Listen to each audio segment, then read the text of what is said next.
White House claims that they want transparency, but it's obvious that they're covering something up. And there are a couple of compelling things that it could be. Could be that Donald Trump himself is massively implicated in the Epstein files. I think there's very good reason to believe that if you want to believe that. But even if you don't believe that, there are any number of other powerful, well-connected donors whose names could be in there. And it's always seemed like that might be the explanation. And now that is looking far more compelling by the day, because the DOJ is now actively hiding the names of two of Epstein's accomplices that he apparently wired massive amounts of money to, $100,000 and $250,000. And the DOJ is like, we do not want those names to come out. So where's this coming from? NBC News wants to unseal those names because NBC News actually wants transparency here. Trump administration could have given you those names. They're choosing not to. And now they're dispatching the DOJ to stop it. So why is it that those massive sums of money were wired in 2018? And the DOJ is like, nope, we got privacy concerns, okay? They're not the victims, by the way. There's no reason to believe that. It looks like it's just associates of his, and you don't get to know who they were.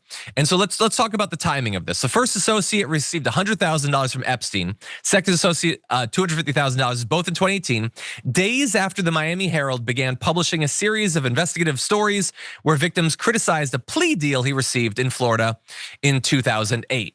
And so I don't know if that's people in media, people in politics. If that could be people who theoretically could investigate this at some point. Is it potential sources of information, people who worked for him, people who worked with Ghislaine Maxwell? There's a lot of compelling potential explanations as to why these transfers of money would happen. But since we're getting no other information about this, this looks like a great, first step to find out some of what was going on when the heat was actually on Epstein. And here comes the DOJ once again to try to stop you from finding out anything about this. And so it's just the cover up, it never stops. The idea that these people, JR, want transparency. There is nothing more opaque than their approach to this story. What do you think? I just want us to openly understand, we've gone so far this direction of protecting child sex traffickers and the pedophiles that engaged in this stuff. We have the department, the Justice Department, that is actively, openly and actively, and no kind of cover up towards this. There's full transparency that they're actively covering this up. We can see it. They're saying, no, if you're asking about this, we're not gonna release. We're not gonna show, we're not gonna investigate it privately, because they probably already did. And they know who these folks are, and they don't want anyone else to know who these folks are. Why that doesn't spark any kind of uprising of people saying, why don't we fully believe them when they say they don't care about this country? They don't care about the citizens of this country. They don't care about children. They don't care about child sex traffickers. So the next time that Tom Homan with marbles in his mouth tells you that they're going into cities and they're taking child sex traffickers off the streets, yet they're protecting child sex traffickers right here. They've taken one of the most notorious child sex traffickers and put her into some minimum security spa camp.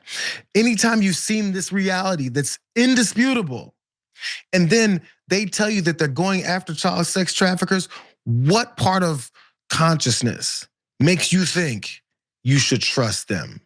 And if you can't trust them on that, why should you trust them on them saying the number of arrests that they're doing? Why should you trust them on saying that they're following the Constitution? Why should you trust them on saying that these tariffs are the best thing ever and the golden age is coming? There's nothing about their beings that has anything to do with reality, that has anything to do with any kind of credibility or honesty in our country.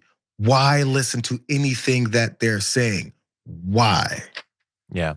We're gonna end. I just want to mention between the first statement and the backtracking that chucklehead loser Benny Johnson put out this whole thing about how this is a game changer. Trump's an FBI informant or whatever. Oh, he's a warrior. Oh my God. These people, I understand, they're still high off of the Russian money they were given or whatever, but claiming to believe this and hoping that their base doesn't realize that they're active complicit agents in this cover up. It's so ridiculous.